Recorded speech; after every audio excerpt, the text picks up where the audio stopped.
Começa agora um programa que traz tudo sobre o livro mais lido em todos os tempos. Apresentamos O Som do Livro.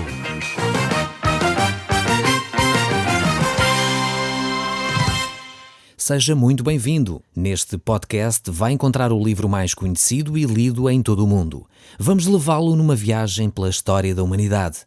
Este é um audiolivro para si, para a sua família e sociedade em geral. Contextualização e comentários de Paulo Chaveiro. Nós hoje chegamos ao capítulo 18 do Evangelho de São João. No último capítulo, no último programa, estivemos a ver um dos capítulos mais interessantes acerca da oração de Jesus Cristo. Desde o capítulo 13, que Jesus começou a ensinar os seus discípulos os ensinos fundamentais acerca daquilo que ele queria que os seus discípulos aprendessem. Chegamos a esse capítulo 17 com a oração sacerdotal de Jesus. Esta oração tinha também a finalidade de mostrar aos seus discípulos que Jesus falava com o Pai a favor deles. Esta oração, sendo a mais longa que Jesus fez, nos ensina o valor da oração. Ela é fundamental para o nosso relacionamento com Deus. Podemos orar orações curtas, podemos orar orações longas, não importa realmente. O que importa é a nossa fé estar alicerçada em Deus e podermos, de facto, conhecer a Deus, porque isso é a vida eterna. Nós vimos isso no último programa. Nessa oração sacerdotal, Jesus pede por ele, pede pelos discípulos, mas também pediu por si e pediu por mim. E nós podemos ver isso. Como Jesus Cristo falou acerca da importância da unidade espiritual. Não unidades artificiais ou montadas pelos homens, não, mas uma unidade que provém do sangue derramado de Jesus. Uma unidade que provém do próprio Deus. E é essa unidade que Deus quer produzir em todos os cristãos, todos aqueles que têm a sua fé alicerçada em Cristo Jesus. Não é uma unidade independente de Cristo. Atenção a isso. Por vezes fala-se em que todos nós devemos estar unidos, todos nós que cremos num Deus devemos estar unidos. Não é isso que Jesus está a dizer aqui. Ele fala acerca da unidade daqueles que têm Cristo como Senhor e Salvador. Porque esses que não têm Cristo como Senhor e Salvador não pertencem a Cristo. E por isso Jesus Cristo falou exatamente sobre a importância da unidade naqueles que foram lavados pelo seu sangue. Aqueles que se identificaram com o seu sacrifício, aqueles que creram nele para a sua vida eterna. Então chegamos aqui a este capítulo 18. Este capítulo 18 que nos vai apresentar Jesus agora no jardim, neste jardim de Getsemane, onde Jesus está a orar, se está a preparar para os momentos que vêm a seguir. Vem o escárnio, vem a difamação, vem finalmente a crucificação. Jesus tinha vindo ao mundo com este fim, com o fim de salvar a humanidade através da cruz, da sua entrega voluntária para perdão dos nossos pecados. E agora ele encontra-se neste jardim. Nos capítulos anteriores, Jesus deu muitos ensinos. Falou sobre o Espírito Santo. No capítulo 15 falou sobre a videira verdadeira e os ramos, sobre o cristão dar fruto. Falou sobre a intimidade que devemos ter com o Pai, falou sobre a vida eterna, que é conhecer a Deus, falou sobre a importância de estarmos unidos uns aos outros, e agora Jesus se encontra neste jardim. Se encontra em profunda angústia, pois ele sabe que os momentos que vão decorrer a seguir são momentos de grande sofrimento e grande dor. Então vamos olhar para o texto bíblico. Eu desafio, se tem a sua Bíblia à mão, abrir então no Evangelho de São João, capítulo 18. Nós vamos começar pelo verso 1. Diz assim o texto bíblico: Depois desta oração, Jesus saiu com os seus discípulos, atravessou o ribeiro de Cedron e entrou com eles num olival que lá havia.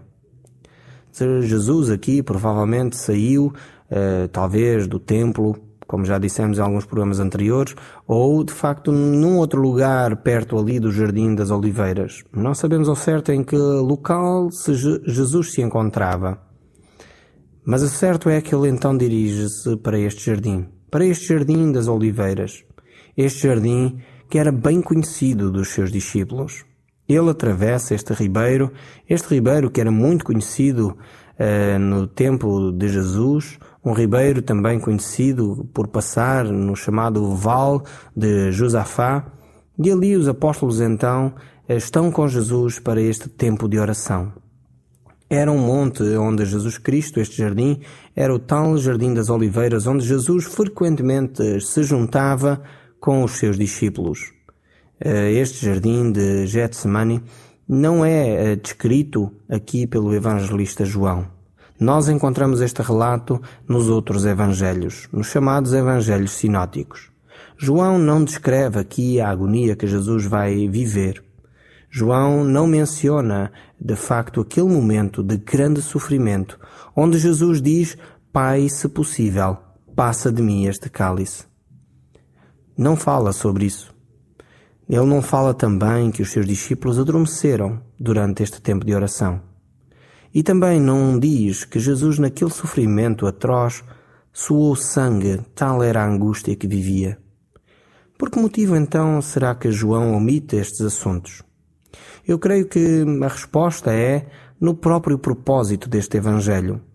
O propósito principal ao João escrever o Evangelho é mostrar a vida de Jesus e mostrar que em Cristo nós temos vida através do seu nome.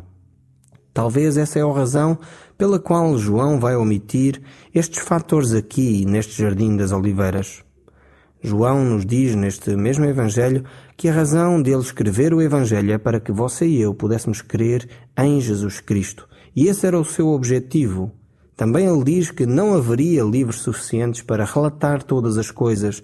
Então João não tem a preocupação de relatar todos os momentos da vida de Jesus.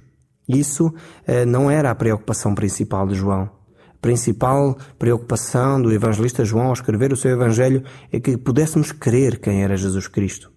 E essa razão é apontada e é descrita em todo o seu Evangelho. Por isso são levantados alguns episódios da vida de Jesus que, na opinião do evangelista, melhor nos davam a possibilidade de vir a crer em Cristo. Então o verso 2 deste mesmo capítulo 18 do Evangelho de João diz o seguinte: Judas, aquele que estava para a traiçoar, conhecia muito bem aquele lugar, porque era costume Jesus reunir-se lá com os discípulos. Então Jesus costumava ir ali com os seus discípulos.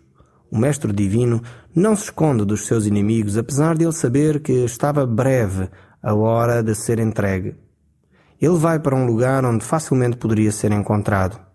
Se de facto a interpretação que fizemos dos textos estiver correta de que Jesus esteve no templo antes, então fazia sentido também ele poder ir para um lugar familiar. Ele andava onde as pessoas habitualmente o poderiam encontrar. Não era preciso fazer uma grande pesquisa para saber onde Jesus estaria naquele momento. E Judas conhecia muito bem aquele lugar. Jesus conhecia também muito bem a vida de cada um dos seus discípulos. Por isso, os seus ensinos foram na direção do seu coração, preparando os seus discípulos para este momento que eles iriam viver. Todos eles conheciam Jesus, eles sabiam exatamente aquilo que iria acontecer. Judas, então, traiu Jesus com um beijo. Infelizmente, talvez, muitos cristãos ainda hoje traem Jesus de alguma forma. Quando nós desobedecemos à palavra de Deus, quando nós não vivemos exatamente aquilo que Jesus nos manda viver, quando nós deliberadamente desobedecemos aos ensinos de Jesus, de alguma forma estamos a trair Jesus. De alguma forma estamos a desvalorizar o seu sacrifício na cruz. De alguma forma estamos a dizer que aquilo que ele fez por si e por mim não tem muito valor. Talvez não vendemos Jesus por 30 moedas. Talvez não fizemos uma ação destas tão atroz, mas na realidade foi por nós que Jesus foi à cruz. Judas, de facto, ficou com remorsos dessa sua atitude. Mas é preciso dizer aqui que o remorso não salva ninguém. O arrependimento, sim, mas o remorso de Judas conduziu ao suicídio, não a um arrependimento. Então é preciso distinguir bem. É preciso distinguir bem entre o remorso e o arrependimento. O remorso, como eu disse, pode conduzir-nos à tristeza, à angústia, conduzir-nos a um beco sem saída. O arrependimento deve conduzir-nos então a uma confissão. A confissão do nosso pecado a Deus e ao receber o perdão de Deus através do sacrifício de Jesus Cristo. Quando nós nos arrependemos genuinamente, abandonamos esse pecado que nós cometemos. Arrependimento sem abandono do erro, eu não creio que seja arrependimento. Talvez é remorso. Então você tem de avaliar bem as suas decisões. Quais são os sentimentos que estão a subir ao seu coração? Será remorso por aquilo que fez? Ou está realmente arrependido e quer confessar esse seu pecado a Deus e abandonar para não voltar a fazê-lo? Aquele que confessa e deixa, diz o texto bíblico, alcançará a misericórdia. Mas aquele que não confessa e não deixa não pode alcançar essa misericórdia. É necessário nós recebermos esse perdão vindo do próprio Deus. Voltando aqui ao capítulo 18 do Evangelho de São João, vemos o verso 13 então. Diz assim: Então Judas foi lá ter e levou com ele um destacamento dos soldados romanos e alguns guardas do templo, enviados pelos próprios sacerdotes e fariseus. Iam armados e levavam archotes e lanternas. Judas vem ao encontro de Jesus e procura trazer consigo uma escolta para prender Jesus. Por que será que vêm tantos para prender Jesus? Não era necessário, talvez, tanta gente para prender Jesus. Naturalmente, os inimigos pensaram no poder que Jesus tinha. Talvez os inimigos viram os milagres que Jesus fizera e não sabiam muito bem como Jesus iria reagir. Eles acharam que com força humana poderiam travar a força divina. Não sabiam que Jesus não poderia realmente ser preso se ele não quisesse. Eles não se poderiam opor de forma alguma a Jesus Cristo. Eram homens insensatos. Às vezes nós somos assim.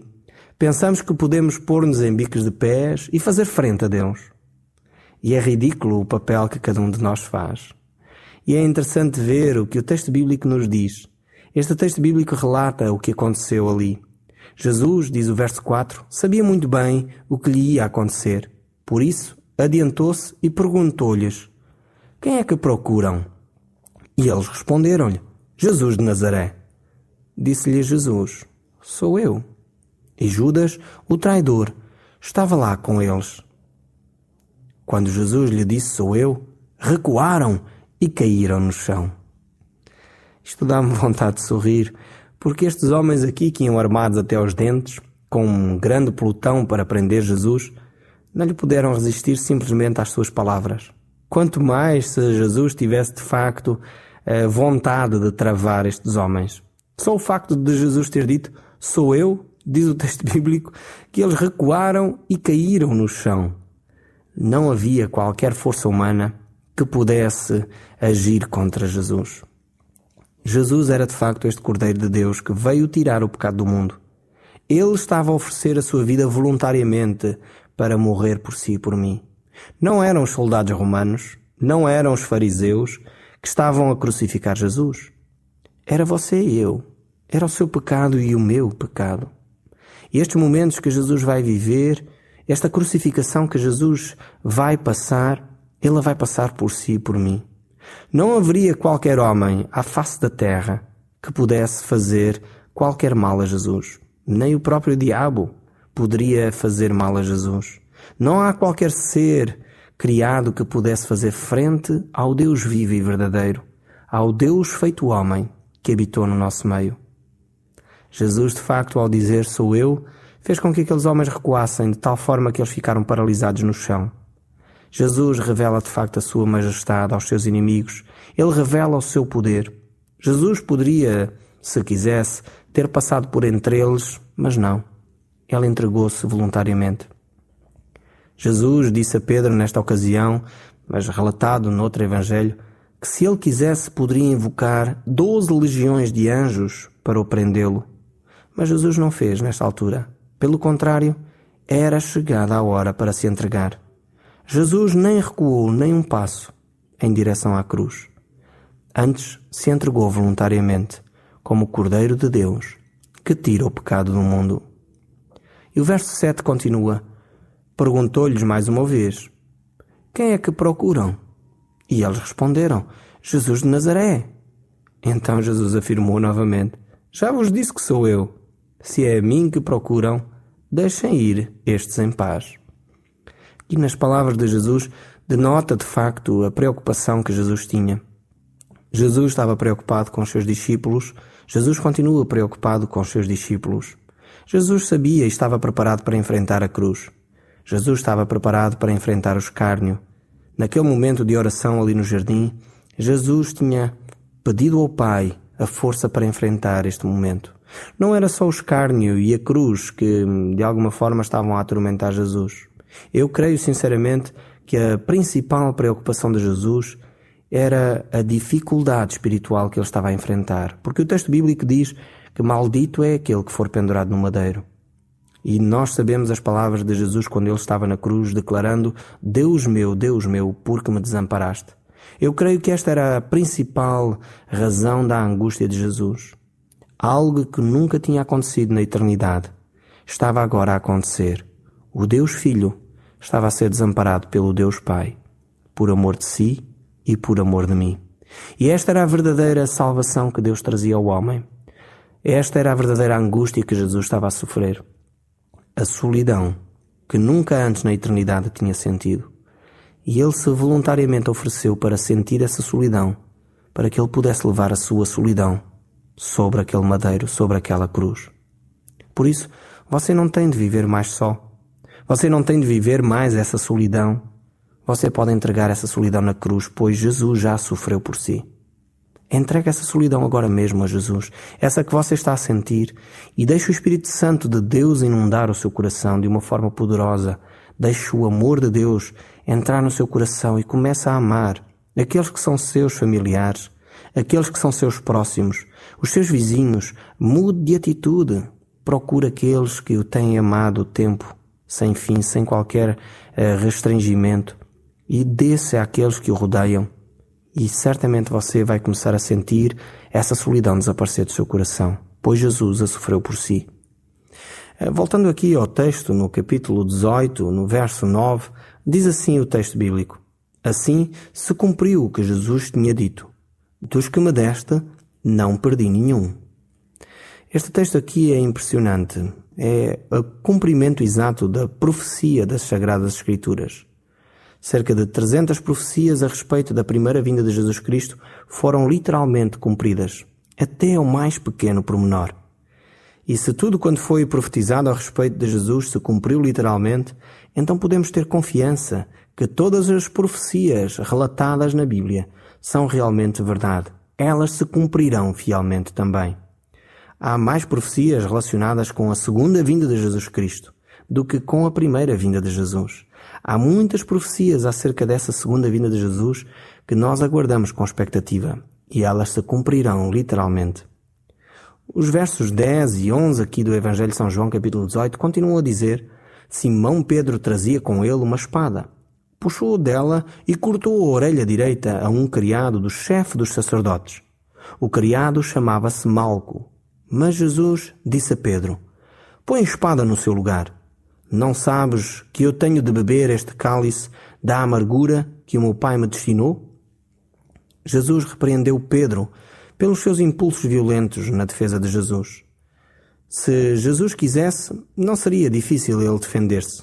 Nós já vimos aqui que, com a própria palavra, todos eles caíram por terra. Mas, no entanto, Jesus tinha de cumprir a sua missão. Jesus não iria fugir nem um só minuto da missão que Deus tinha para ele neste mundo. Será que Jesus iria fugir da sua missão? É óbvio que não. Por outras palavras, é o que Jesus está a dizer a Pedro: Fugiria eu da minha missão para a qual Deus me destinou? Fugiria eu da cruz? Não foi exatamente para isto que eu vim? É o que Jesus está a dizer, por outras palavras, ao apóstolo Pedro. Mas o apóstolo Pedro não tinha este entendimento. Ele ainda não percebia a autoridade completa de Jesus. Talvez ele estava tão agarrado a Jesus Cristo que ele não queria perder o seu mestre. Talvez Pedro não tinha a plena consciência de que era necessário Jesus passar pela cruz, que era necessário Jesus ressuscitar ao terceiro dia, subir aos céus para enviar o Espírito Santo. Jesus já tinha ensinado isto, mas Pedro não estava consciente. Por isso, ele reage violentamente contra estes soldados, contra estes homens que vinham para prender Jesus. Pedro era de facto um homem assim, um homem impulsivo, um homem violento de alguma forma, mas que quando recebeu o Espírito Santo de Deus, Deus mudou o seu caráter, Deus mudou o seu coração. Por um lado, ele continuou a ter a sua personalidade, mas agora moldada pelo Espírito Santo de Deus. Pedro sempre foi aquele discípulo que tomou a iniciativa, sempre foi aquele discípulo que falava primeiro, sempre foi aquele discípulo que era de facto rápido na ação. Mas Jesus estava a dizer: Pedro, não é assim que tens de viver. Não podemos viver de uma forma violenta. Jesus não age dessa forma. Jesus poderia agir dessa forma, mas ele disse: não é assim o procedimento. Não, eu vim exatamente para morrer na cruz, para dar a minha vida em favor de muitos. E Pedro aqui não entende isso. Jesus, inclusive, ao ver esta ação de Pedro, ficou tão tocado que curou este homem que o vinha prender. Jesus o curou. Esta orelha que tinha sido cortada, Jesus curou. Certamente este homem que viveu esta situação deve ter ficado pasmadíssimo com a atitude de Jesus. Ele que vinha prender Jesus foi curado pelo próprio Jesus. Certamente este Malco não deve ter perdido este sentido de quem é Jesus, afinal de contas. Não será certamente um malfeitor, não será certamente um mentiroso, pois ele acabou de fazer um milagre extraordinário. Certamente Malco, a Bíblia não o diz, mas é bem provável que Malco se tornasse um seguidor de Cristo por aquilo que Cristo fez. Mas a Bíblia não diz de facto o que é que aconteceu a este Malco. No entanto, vemos que Jesus está pronto para ir à cruz. E Jesus age com determinação. Jesus age com firmeza. Ele sabia aquilo que o esperava. A crucificação estava a ser preparada e Jesus estava pronto para a enfrentar. No próximo programa, nós veremos como Jesus é preso e julgado de uma forma completamente corrupta. O Som do Livro, uma produção da Rádio Transmundial de Portugal.